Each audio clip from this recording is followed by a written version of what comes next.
give it to nobody, babe. And promise when you promise, keep them promises. Welcome back, guys, to another video brought to you by your one and only Literary Pharaoh. Today is Tuesday, November 11th. And yesterday morning, I tell you guys that I work out Monday, Wednesday, Fridays. Monday, Wednesday, Thursdays now. I try not to do it on Friday if I could help it, because I like to just wake up in the morning and just kind of sleep in a little bit. But Monday morning, it was so cold that I could not run. I did not run. So what I ended up doing, I ended up just driving to the gym, working out, and then coming back home. I did some HIIT workout stuff, did chest, triceps, did some leg work, not like squats or anything, because my knees are not, I get pain in my left knee and my lower back, so I have to be careful with how much weight I put on in terms of trying to do anything like squatting or anything like that. But I did do workouts that focused on my legs, and I did abs, and then I drove back home. But I love to run. I love to get my run in. So my plan was that after I got off of work, I would go running after I got off of work. Now the temperature did increase. The temperature did increase in terms of getting warmer. It got cool. It got warmer. It was colder in the morning, and of course the temperatures rose from about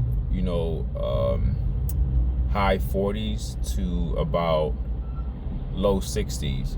So by the time that I got off of work, it was around 60, 61 degrees.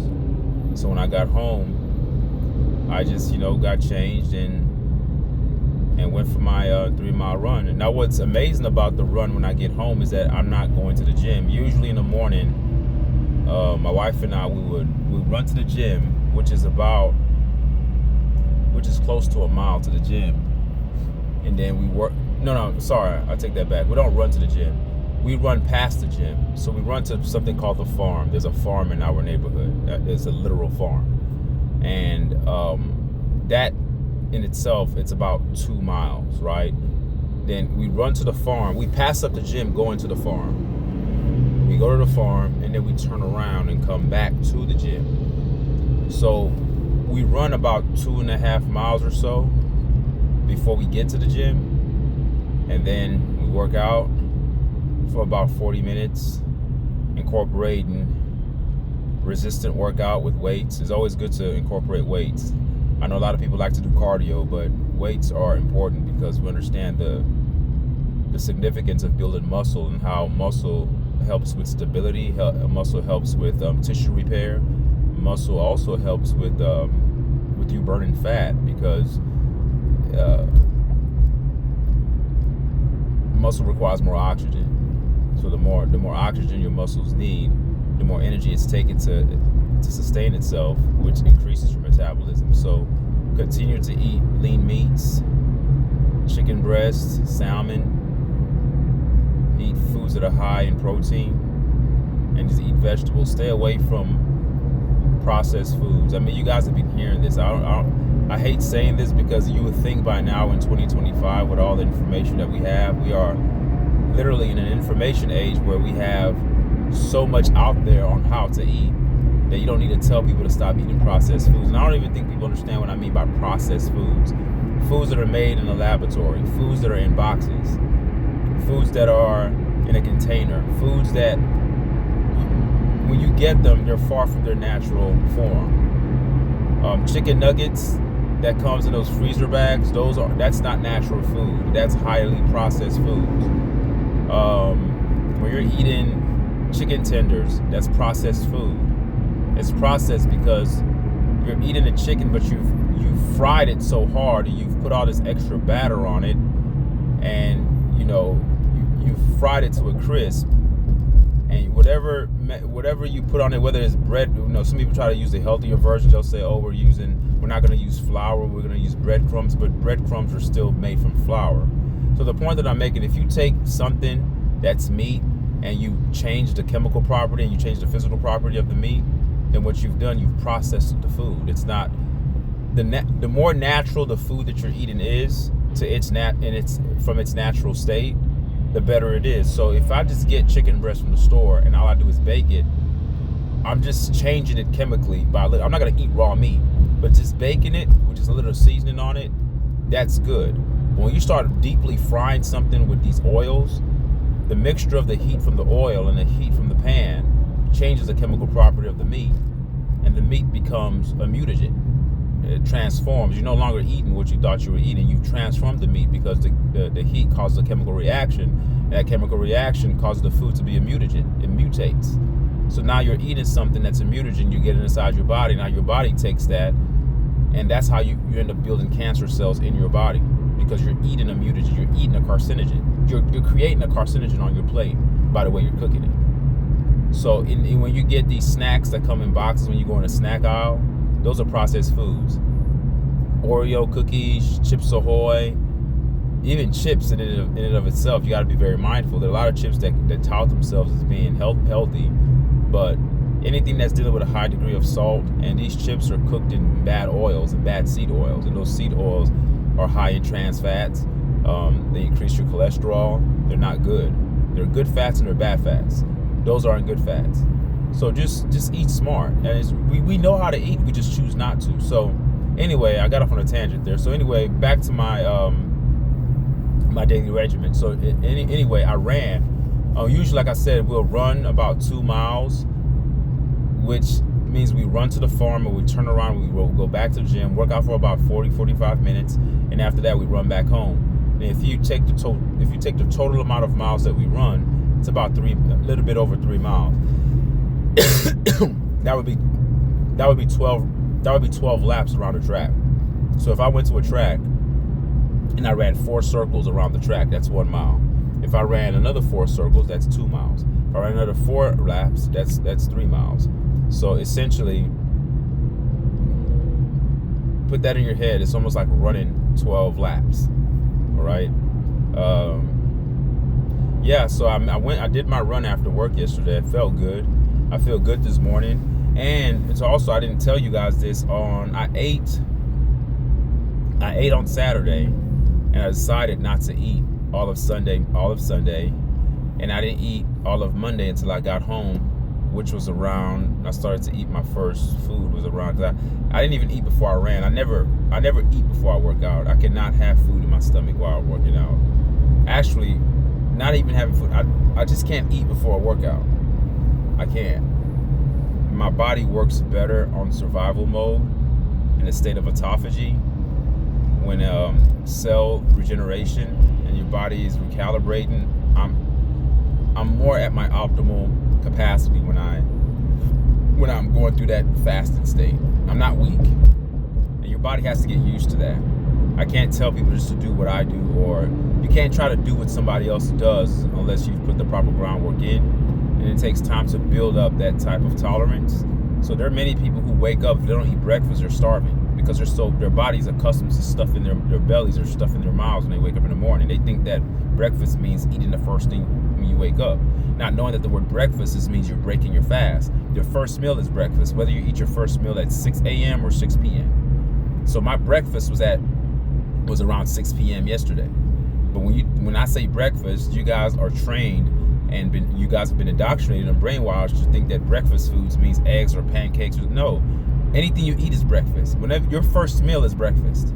There's no such thing as lunch, dinner, and all that crap. That's just the Western way of eating. That's killing people, because the more calories we intake, the sicker we get, and it ages you.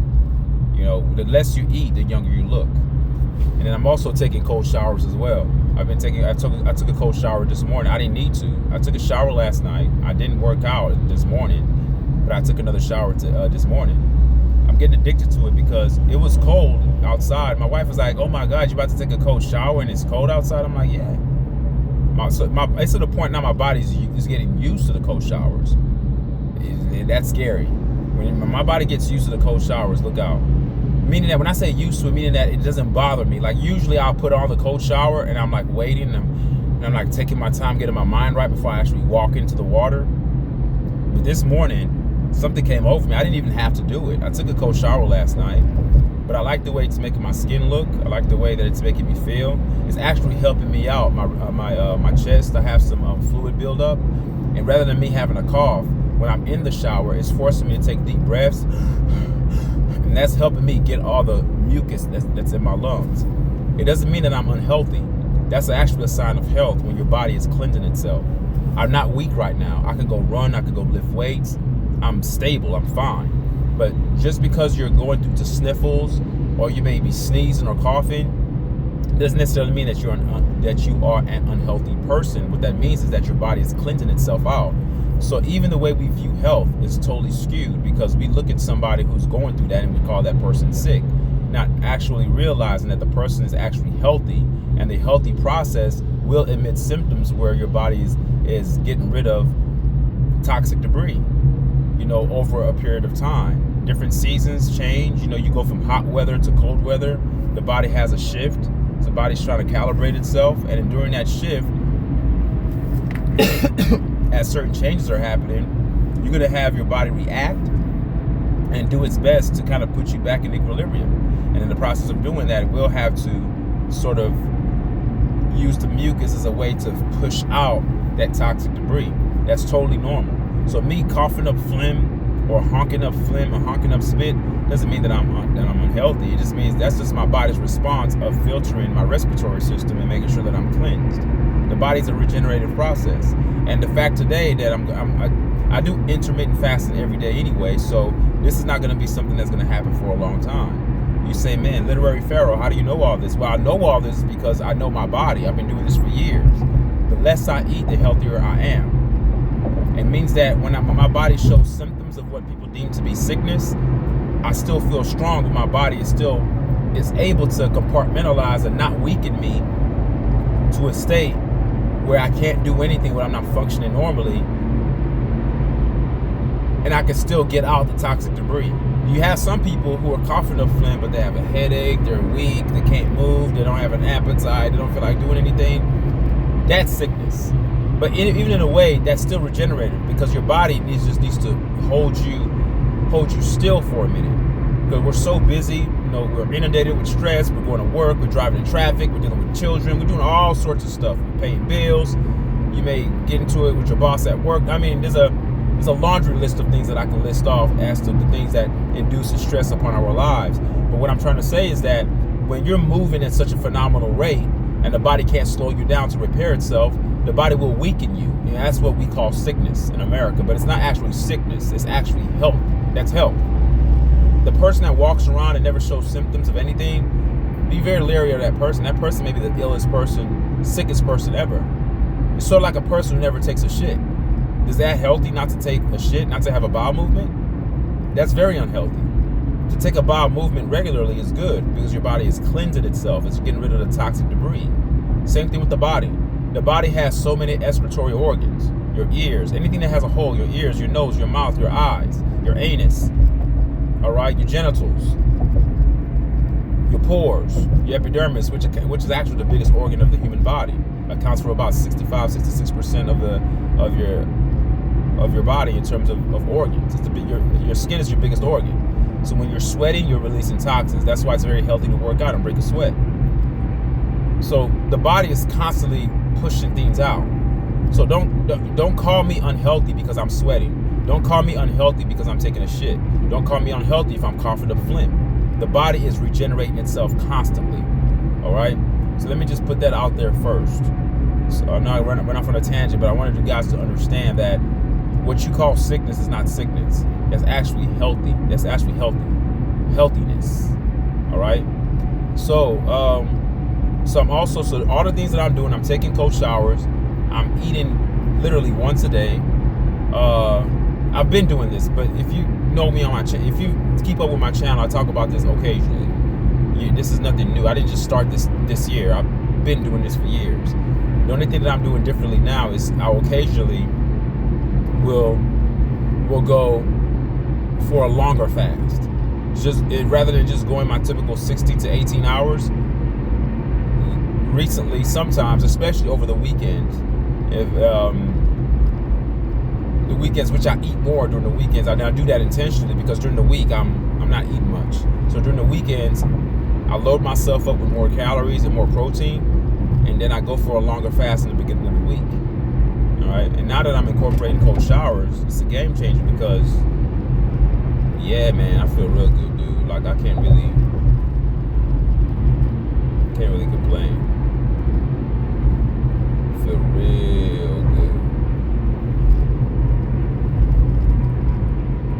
So yeah, and just create your own, create your own regimen. Never try to do what other people do, but everything that I am doing is backed by research. As uncomfortable as cold showers are, they're very beneficial. Eating lean meats, that's a no-brainer. That's whole foods. I'm not completely dismissing meats out of my diet like I told you guys before. I'm eating more of it, and because I'm 45 years old, so my capacity to build muscle starts to decrease as you get older anyway. So I can't just limit my protein intake and just think that my youth will take care of the rest. And that's not the way it works. Testosterone levels do dip a little bit as you get older, but I think that metric that they use to kind of gauge when a man's testosterone drops, they're actually using the Caucasian race.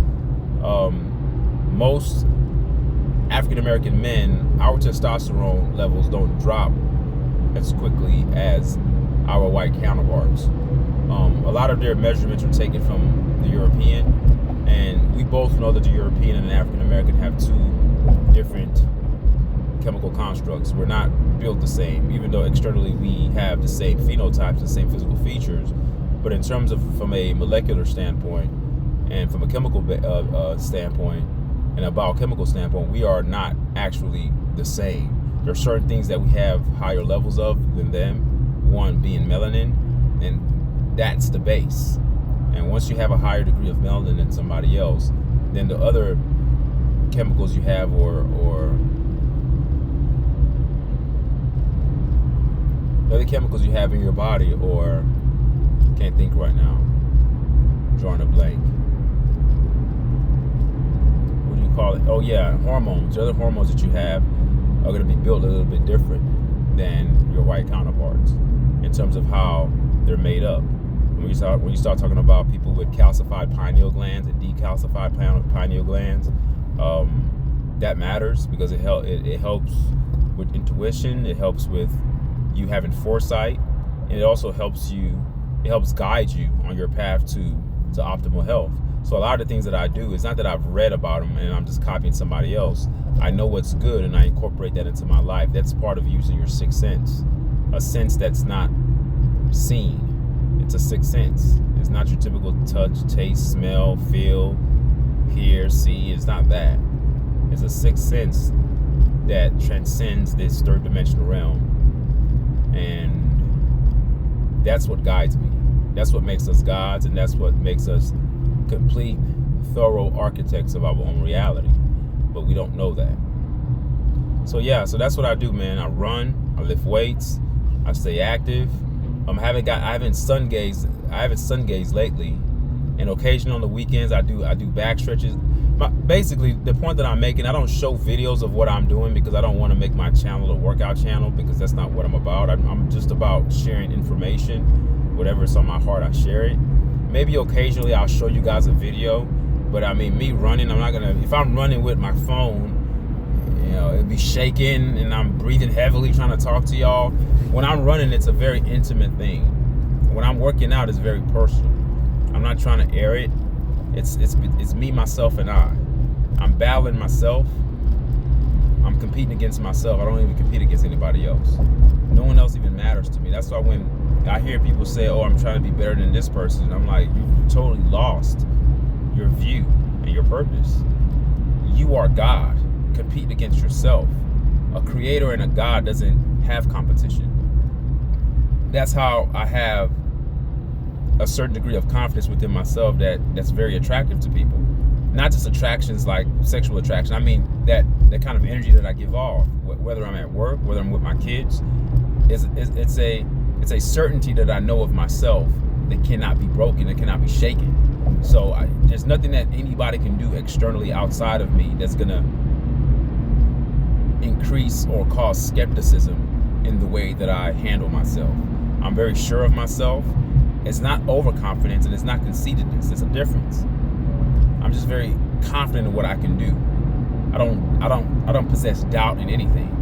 I know what my strengths are and I know exactly what my weaknesses are, and I try my best to stay operating on the things that are my strengths, if that makes any sense to you guys. So yeah, so work out consistently, go for runs, lift weights, meditate, take cold showers, eat less, do OMAD, 1 meal a day. That's what OMAD stands for, OMAD, 1 meal a day, OMAD. All right, or you can try to do 2 meals a day, but the best is 1 meal a day. Just go to bed earlier. If you're staying up late, you're gonna be hungry and want to open your pantry, eat those junk foods. But fortunately for me, there's nothing junk in my pantry. It's nothing but nuts, cashews, pecans, almonds, hazelnuts. Not hazelnuts. What do you call them? Walnuts. Not hazelnuts. Walnuts. Pumpkin seeds. Pecans. I don't know if I mentioned that already. Cashews. I mean, I have all those. They're all mixed in. I get them from the store. They're not cheap either. You guys know what I'm talking about. If you go to HEB and you go to the healthy living section, those things by the pound are not very cheap. So imagine I'm getting all these nuts differently. I don't get the ones that are already mixed. I get them separate and I mix them when I get home myself. That's what I snack on. Everything I eat is high in fiber. No processed foods. Those things are natural. Those are nuts. So yeah, man. So eating is not I told my coworker yesterday, we were having a conversation. I said, look, I'm very intentional about what goes into my mouth. I mean, eating is just not something I just do haphazardly. I just don't pick up anything and just stuff it in my mouth. I have to look at what it is. That's why I prepare my own foods. Like yesterday, I made some cabbage and I ate some chicken breast with my cabbage. Cabbage is very good with cutting belly fat. It's good brain food because if you crack open a cabbage, it looks like a brain. Most of the foods that are healthy for you, it looks like organs. It looks like a particular organ of the body. All right? If you cut open a lemon, if you cut it open in a certain way, it looks like a woman's vagina. And guess what? Eating fruits are good for your vaginal health and good for cleansing you out. I mean, I could go on and on. The foods are medicinal, and foods are preventative measures that can be taken as part of your daily nutritional intake that can keep you away from these suicidal doctors. I call them suicidal doctors because, or I should say homicidal doctors, because the medical industry kills people. Most people die in hospitals, and people, you say, oh, well, it's because they were already sick. Yeah, they were already sick or showing symptoms of their bodies were showing symptoms of trying to recalibrate themselves. And what happens is that the malpractice of these hospitals giving them toxic medicines speeds up the process while giving you the perception that the medicines and the treatments they're giving you is supposed to make you better. Nothing makes you better than food. Food is medicine. Food can also be a killer if you're eating the wrong foods, i.e. processed foods. So be mindful of that. All right, man, that's all I got for you guys today. Take care of yourself. Remember, your health is your wealth. Doesn't matter how much money you have in your bank account. Doesn't matter how much money you have in your savings. It doesn't matter how much things you can buy. If you don't have health, what good is it? Because you won't be even here long enough to enjoy those things. So just remember that, okay? Take care of your body, take care of yourself, take care of your mind. It's the most important thing you have. It's the only thing you have. You can't take anything with you when you leave this planet. So take care of your soul, take care of yourself, and be leery of what the system is providing you and telling you is good for you. Because the system doesn't give two shits about you. It wants you sick. It makes the industries richer to keep people sick It makes the industry richer to keep people dependent upon these pharmaceutical drugs. And it's all an industry. We are just part of the system, and we're pushing the industries and making them richer by our ignorance. So it's about time that we wake up and start making better decisions for ourselves, for our family, and just doing the right thing.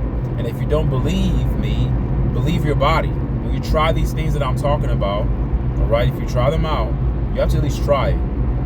Not one day, at least for 7 days. And if your body feels good, then that's the truth. If your body feels bad, then it's not good. The body will always be the litmus test. The body will always be the indicator of what's actually good for you and what's not good for you. All right? All right, peace. And I'll talk to you guys next time. Take care.